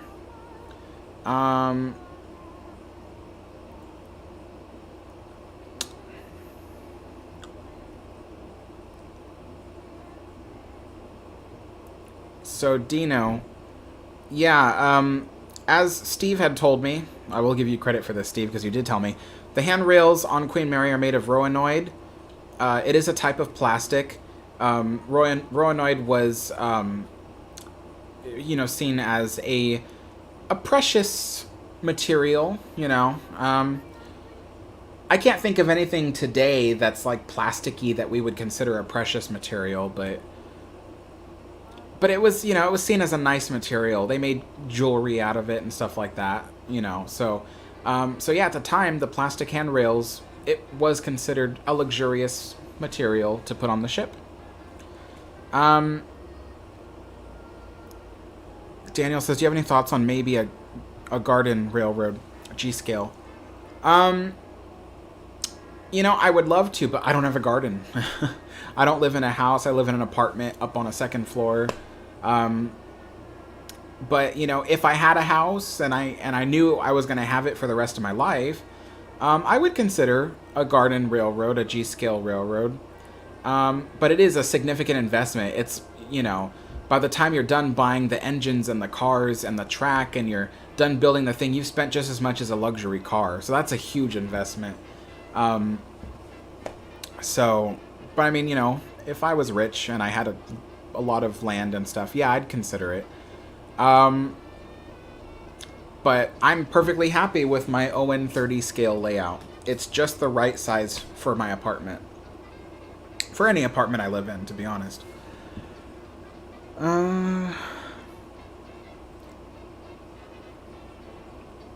RMS Cunard says, what type of Art Deco style was used for the staterooms? That's a bit confusing because you make it sound like they would have used like Pueblo Deco or something, which they would have never done. So they didn't use different types of Art Deco for the rooms. Each room had a different style in the sense that each room looked different. The stateroom suites, I should mention, were the ones that looked very different from each other. But it's not like they used like Pueblo Deco or something for one room and then like French Deco for another. Like that's not how it worked on the Queen Mary. They were all the same Art Deco style, just each one was decorated differently. But yeah. Chris says, my hometown of Marceline, Missouri was a railroad town. That is where Walt Disney was born, I believe. Yeah, he was born Marceline, Missouri. So that's Walt Disney's hometown. Oh, yeah, you just say it in the next comment. You just say it. Yeah.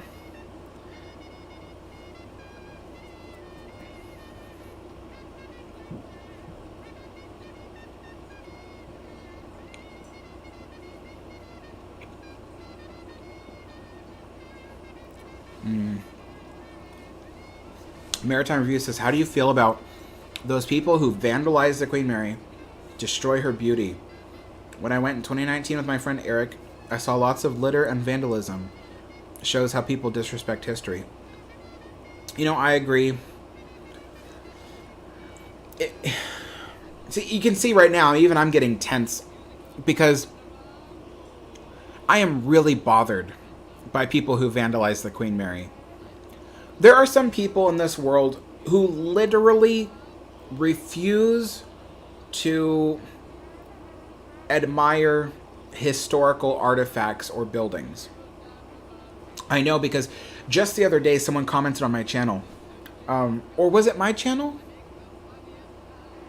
I don't know. Someone commented on a channel, and I read it in a comment section, that no, it was my channel, because it was my New Orleans video where I talked about in that video how there was this big movement to save the French Quarter because they were going to destroy it and, you know, build all new cityscape out of it.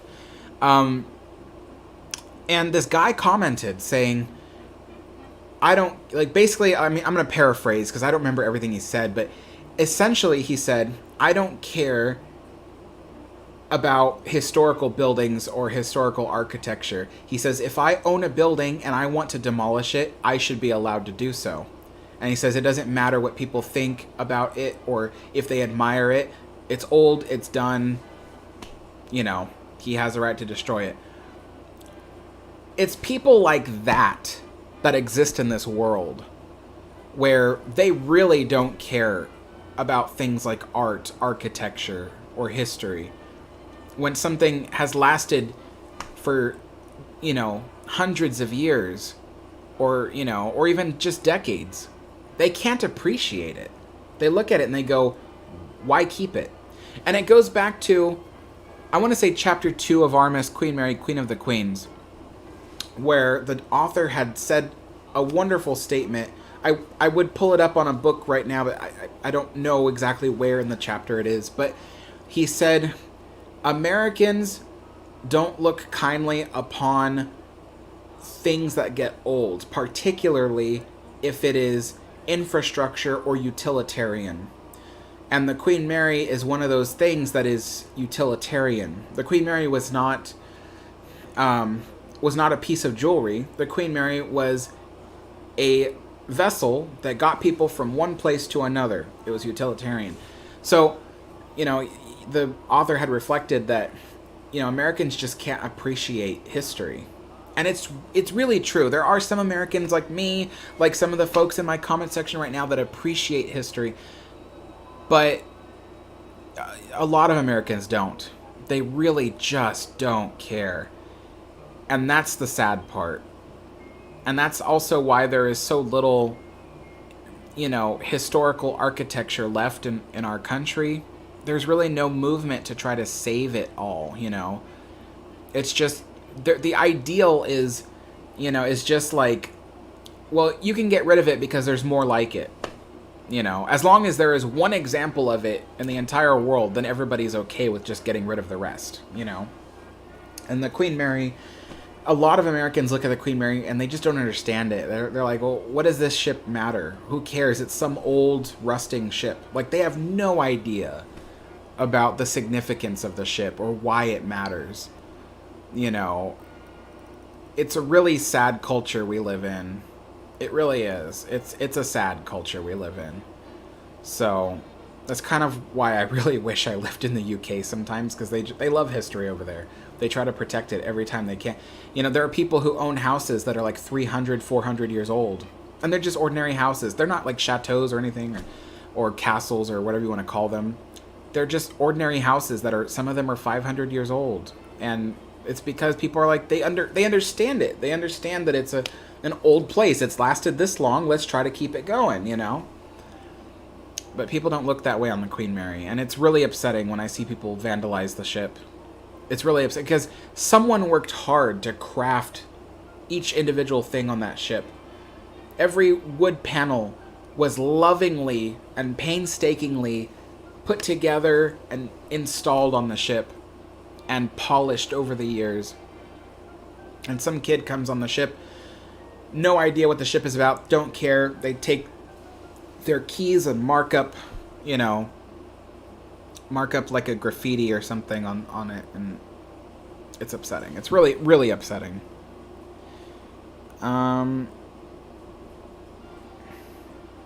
I heard that somebody threw a teacup at the Mona Lisa painting. I will never understand people that can't appreciate history. I will never understand that.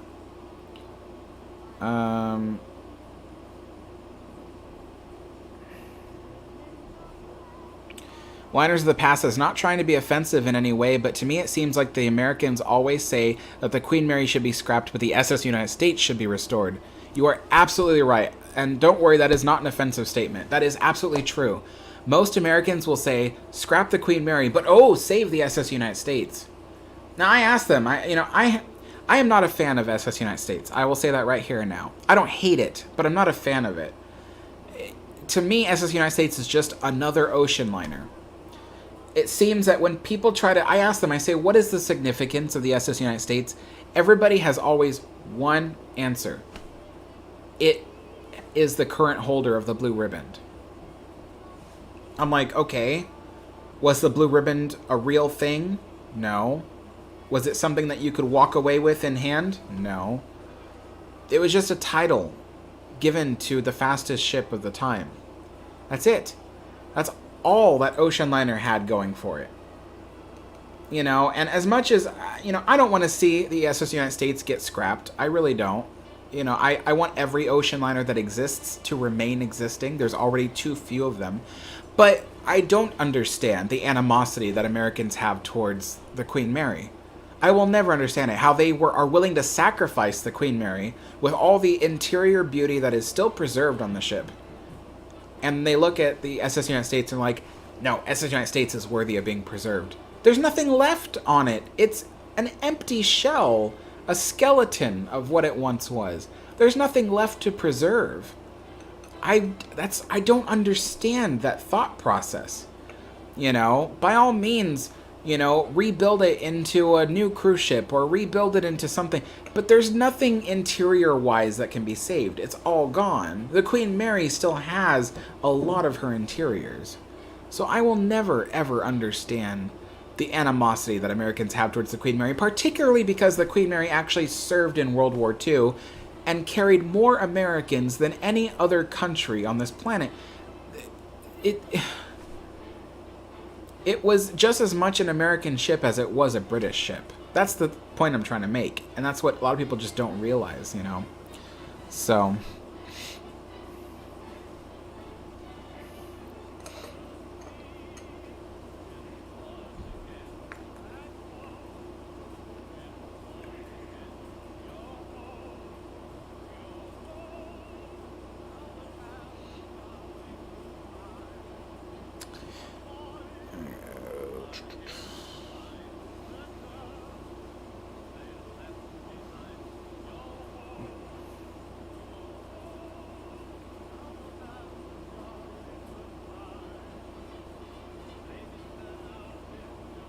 Daniel says, hey, Alex, did you ever visit Walt Disney's Carolwood Pacific Railroad Shack?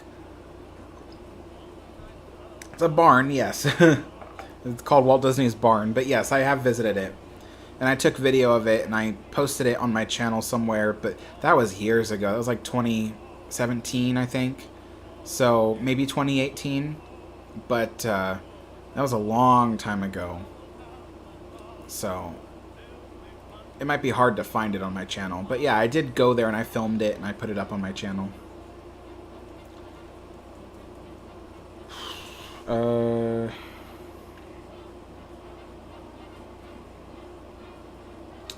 Russell, have a good night.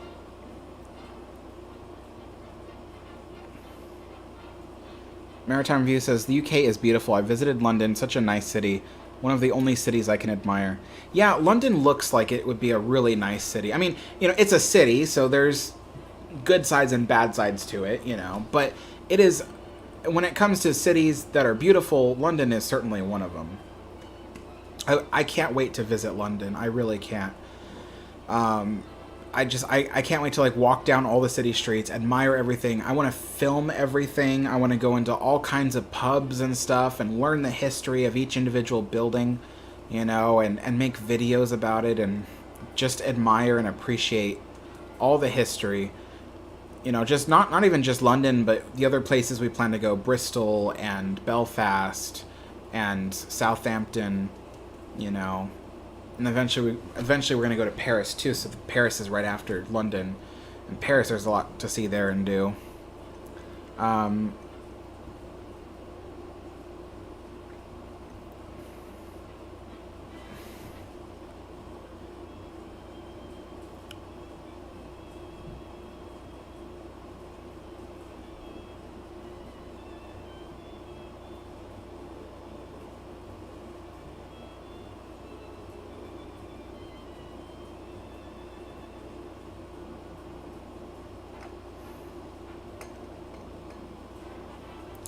John C. says, it's more likely to save the Queen Mary than the United States. That's true, yeah. This country is more likely to save the Queen Mary because it's still got so much history left aboard, you know. Sheridan said that the SS United States was also a fireproof ship. That's true. That's probably one of the other achievements it did, was that it was a almost entirely fireproof ship, which is... it is an achievement, yes, but... the cost, the cost of all that fire safety was a ship that, in my opinion, was not a very beautiful ship at all. I do not like that ship. But, see you later, Donald.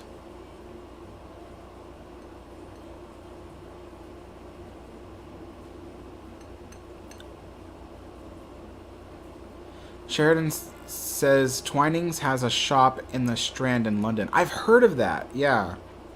I've heard that they have a shop there. What's your opinion on the SS Great Eastern? Not a fan of the exterior of the ship. I haven't seen the interiors, but yeah, the exterior of the ship I don't think is very beautiful. But the Great Eastern, I mean, there was a lot of firsts for it, you know, so I would say that it was very significant to history. But in terms of beauty, I don't see it. I don't see it, but yeah.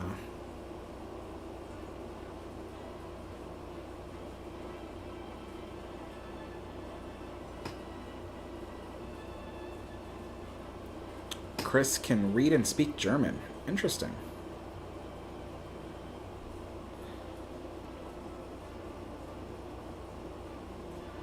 Yeah, there really isn't any restoration news, Daniel, on the United States.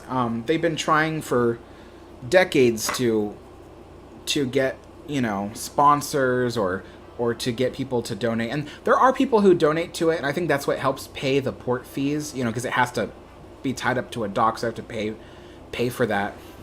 There's a gnat in here.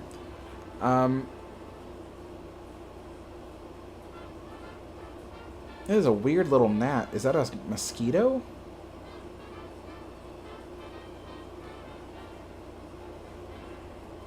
Weird. Anyway, so yeah, they do have to pay for the fees to dock it. So, I mean, for certain, the people who donate towards it help pay for that. But its days are certainly numbered. That's for sure. If no one steps in soon and does something to refurbish the ship, there's only so long it can stay tied to that dock before the money runs out, you know?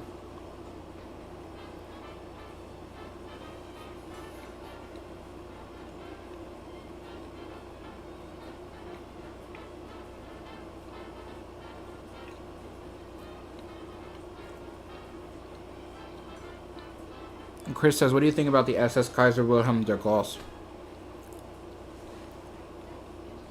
I prefer the Kronprinz Wilhelm. I just think the Kronprinz Wilhelm looks a bit nicer.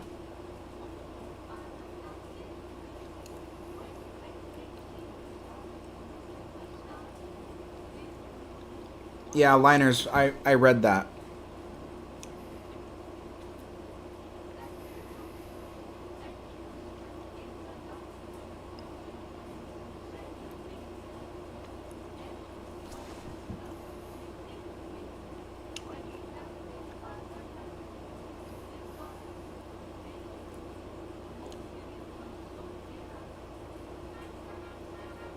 Chris says, would you like to visit Battleship Iowa or Battleship New Jersey? I wouldn't really like to visit either one, to be honest. I'm not into warships.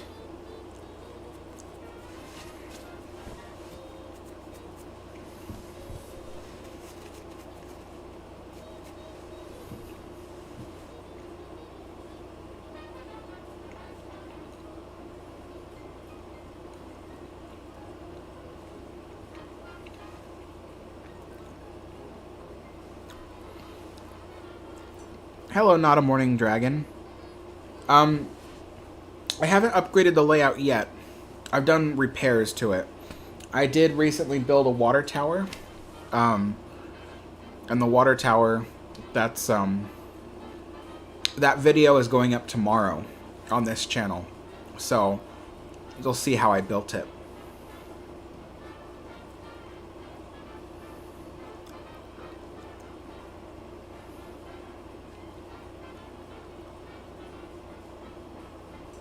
Maritime Review says, warships aren't really comfortable, I should know, because I'm in the Navy. Yeah. You know, I've been inside a few World War II era ships. Some newer. You know, like I've been to, oh gosh, I don't even know all the ships I've been aboard. And I always forget the name of the one that's in San Diego that I went on.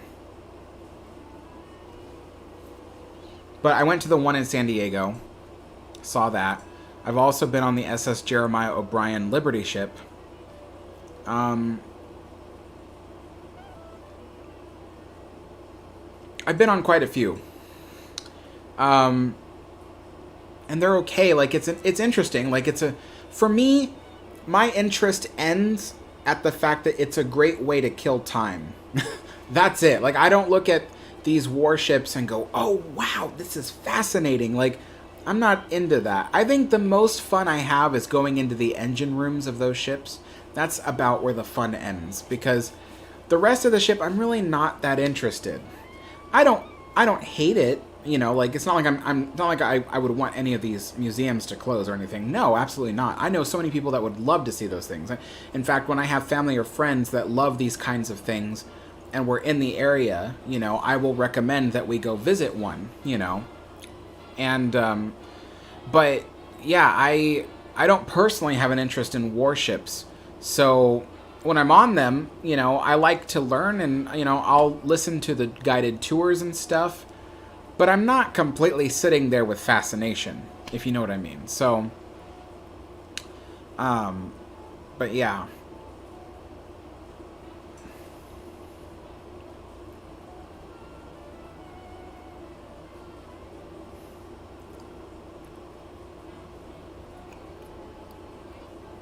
RMS Cunard.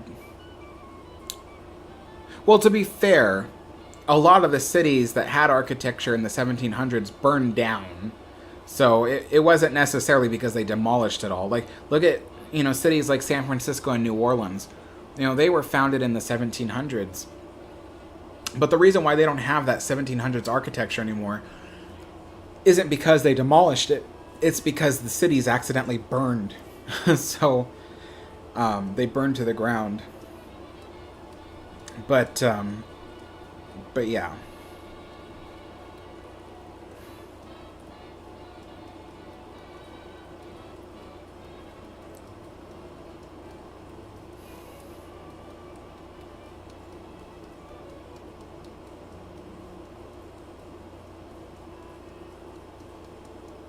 Yeah, anything can be restored with money.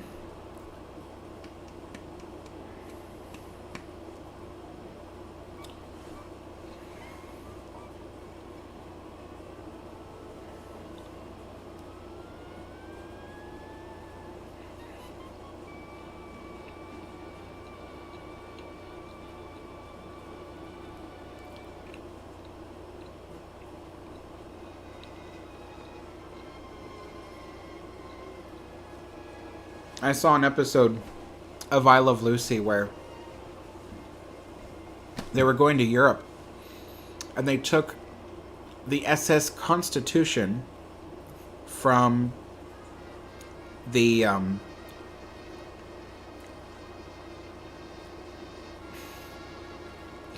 I forget. See, I don't even know the what's the name of the ocean line company that operated the SS United States. It was like America Line or something, wasn't it? But I don't know if in the show I Love Lucy, if the SS Constitution was a made-up ship or if it really was one of the ship in their maritime fleet. Because it did very much seem like that episode was a commercial for that ocean line.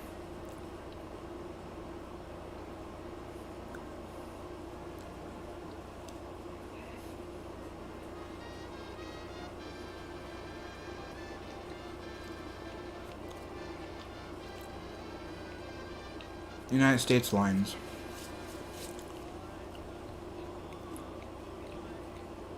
No, Steve was right. It's United States lines. Because Holland America did not operate the SS United States. Cam says SS Constitution was a real ship. Okay, so then that episode of I Love Lucy was definitely a big commercial for the United States line.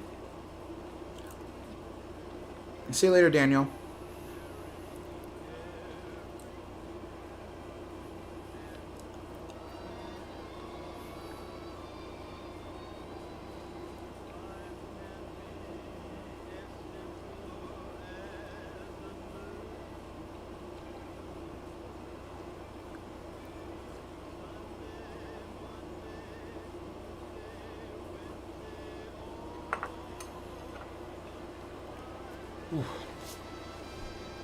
The bottom of that cup was bitter. My lord.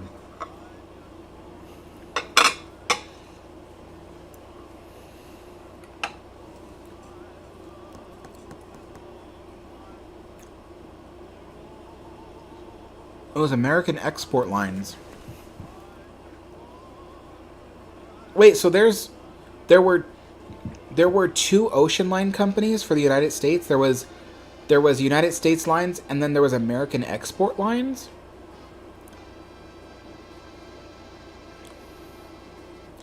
Cam asks, "What's my favorite I Love Lucy episode?"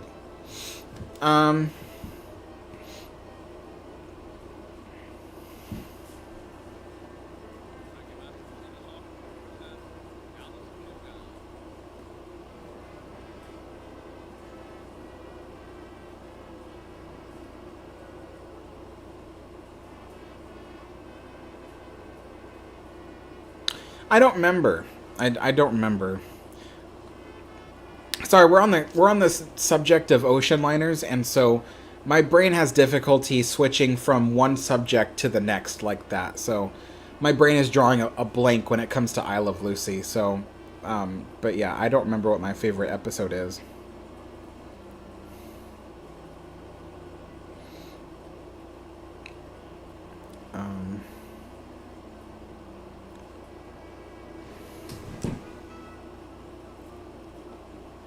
Oh, Cam, okay, it's you. There was also American President's Line and Matson Line. I didn't know there were so many ocean lines that served the United States. Oh my gosh. No, I don't watch the Three Stooges. I don't find them funny. I would rather watch, like, Laurel and Hardy. That's kind of my thing. Maybe Abbott and Costello, but I didn't find Abbott and Costello that funny. But even still, yeah, I'm not a Three Stooges fan. There were lots of American steamship lines. This is so new to me. Oh my gosh.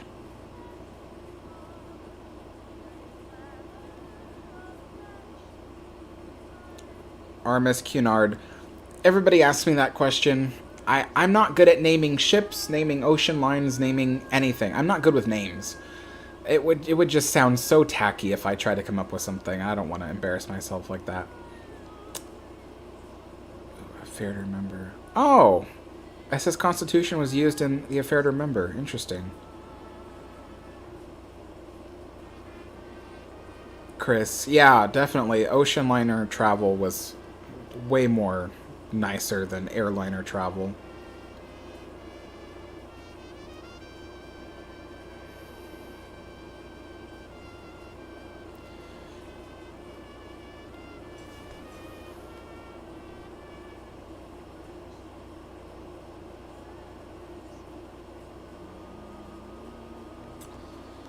Alright, folks. Well, we have an increasingly... No, that's... Can't structure the word correctly. We are decreasing the amount of people who are watching this stream at the moment. It wasn't a very popular stream today. That's interesting. Because usually Sundays are pretty popular. But anyway, I'm going to close out the stream now because it's been exactly 2 hours, or, well, just under 2 hours since we started. And I do have to get back to work on videos and stuff like that. But tomorrow will be the video about how I made the water tower.